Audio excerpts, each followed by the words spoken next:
Hello mga kabos ka-idol, welcome to vlog. Nandito naman at matutunghayan nyo ang ating ginawang vlog para sa PNP Carmona. At nandito ang ating hepe upang mag-ikot sa lungsod ng Carmona sa iba-ibang barangay para matignan ang mga nakatambay na kabataan dahil may pinatutupad tayong karpyo at dikorban ngayong araw ng eleksyon. I let myself fall into you. I never thought I'd fall right through. I fell for every word you said. You made me feel I needed you.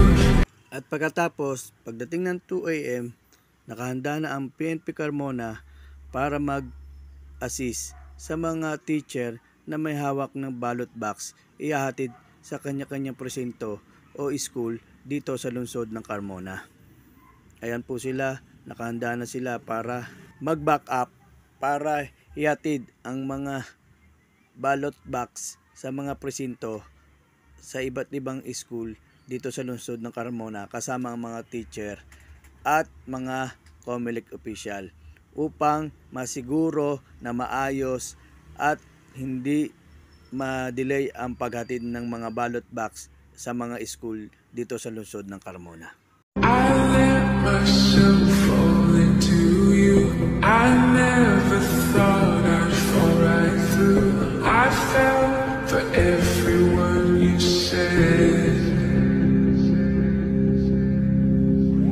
You made me feel I needed you and forced my heart to think it's true, but I found I'm powerless with you.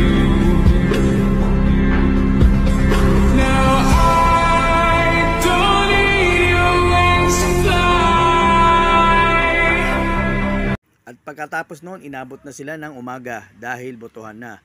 Nakabantay pa rin ang PNP Carmona kasama ang PHMI, Alert at UKC upang mapanatili at kaayusan ang nagaganap na botohan sa bawat school o bawat barangay dito sa lungsod ng Carmona. Kaya saludo kami sa PNP Carmona sa walang sawang pagbabantay at sipag dito sa lungsod ng Carmona.